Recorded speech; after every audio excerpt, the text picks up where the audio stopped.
You come back These again. are to do with court stuff, so if anyone had anything to do with court, this would apply. 5 minutes, 5 Thanks very much. Basically, if you go into a court system and they will imply something, it's like you were on there on the 14th, day of November, and you've been accused. If you don't start expressing your opinions through words, they're going to nail you, because there's a difference between express and implied. I mean, that's what it really wants to get to, really, but again, implied, it just means that that's assumptions.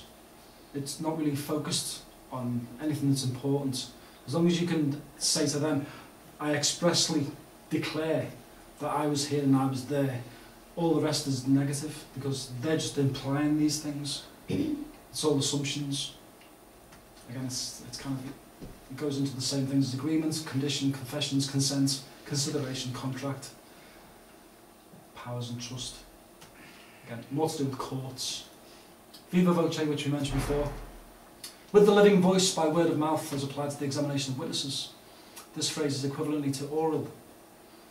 It's used in contradistinction to evidence on affidavits. So when you write things, they haven't got as much power as the word of mouth. As descriptive of the species of voting, it signifies voting by speech or outcry as distinguished from voting by a written or printed ballot. Again, if you want to voice your opinions, again, that's terrorism these days, because you can't voice your opinion. You're a terrorist, because you're against government. Most of us vote. I don't really know why we vote. Suffrage, the act of voting, the expression of his will, preference or choice formally manifested by a member of the legislative or deliberative body or of a constituency, like your MPs, MP for Windsor or MP for Hull, whatever, in regards to the decision. So when you're voting, you're giving your power away. You're willing someone else to speak on your behalf rather than using your own voice. And everything's reduced into writing, therefore it's law. Roman law. So if you're going to give people your power, don't vote. Vote with your mouth instead. I never voted. There was no point. I knew who would win anyway. There's just a huge difference between voting and doing it through word of mouth. Really quickly, black and white. Egyptian and Persian creed is the warfare of Michael and Satan, light and shadow, which is darkness, day and night, freedom and despotism, because we are heading either to freedom or total anarchy, which will then bring us despotism or tyranny from morals and dogma. Albert Pike. You're playing 3 games. You're playing snakes and ladders, you're playing Monopoly, and you're playing chess. And the sad thing is, you're playing all 3 simultaneously. But you don't know. Most of us do it. We all go up the ladder, don't we, of success. We all try and get up to the top of the ladder, and then get sacked and go all the way down the snake. The big boys are playing Monopoly because they're buying everything. Once you get Park Lane and Mayfair, you own everything. Game over. But the hidden masters don't use money. No, no, no. Top tier, upper class, aristocracy, and the power really behind them. They use gradualism, cunning, knowledge of the opponent, sacrifice, patience. They invent banks to trick you into believing all this nonsense. Money's the fuel. You'll notice all the terms there for all the money.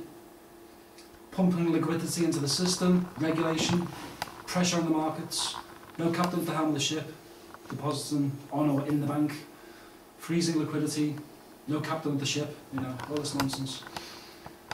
Kids are the fuel, because they're automatically enslaved when they're registered.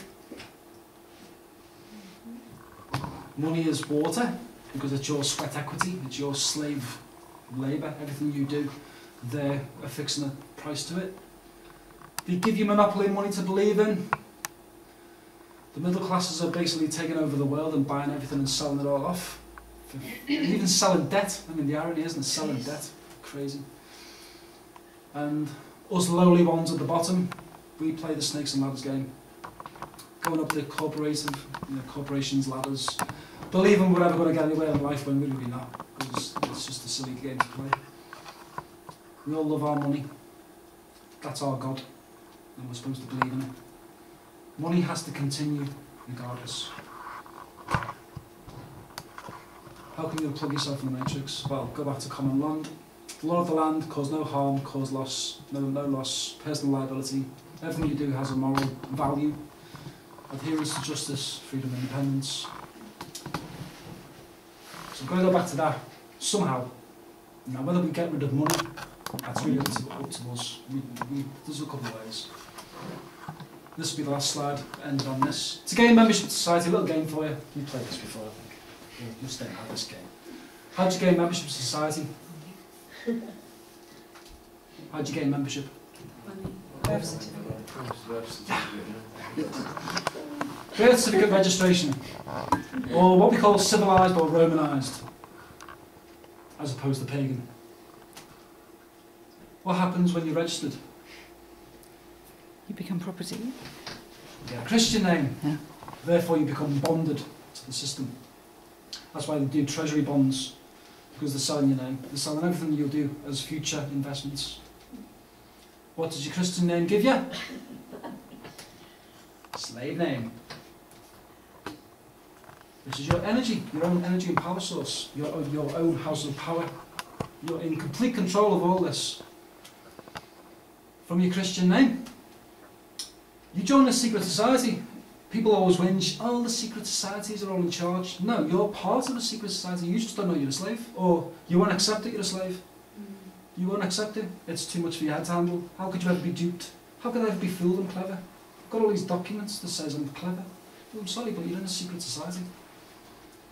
And they use currency, or what I call venom, to trap you in it. Then you become part of the state.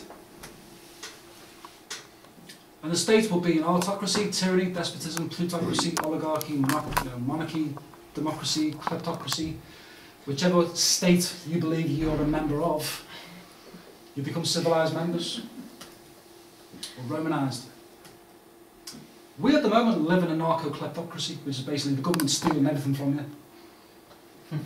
Absolutely stealing everything from you. They've robbed your pensions, they're probably going to come for your savings shortly, and probably your mortgages too. How do you get from this state away from narco-kleptocracy? Freedom and independence. It's the only way to do it. Self-employed, barter, trade, do what you need to do to get away from this. Society? Go back to bartering. Opposed to venom. From bartering, we go to you can choose name change, or you can just not tell the government what you're doing. So it's up to you. You don't have to declare anything. The force of law will apply. From the name change and your Christian name, if you burn it, you end your membership. It's the end of the contract. You no longer own copyright to it. If you create your own name, you own your own copyright. You can do what you like with your own name. And finally, sacrifice the person. So this country and the United Kingdom Corporation has a vested interest in you believing that you're a company. But you have to sacrifice it. And it's your birth, it all hinges on your birth certificate. And get rid of money. Both of them are exclusively the same. So, to end that, all aboard the happy ship, citizenship, because we are severely going down. Do you want to stay on this ship, or do you want to get off it? And that's it, peeps. Have you enjoyed it? Yes, thanks.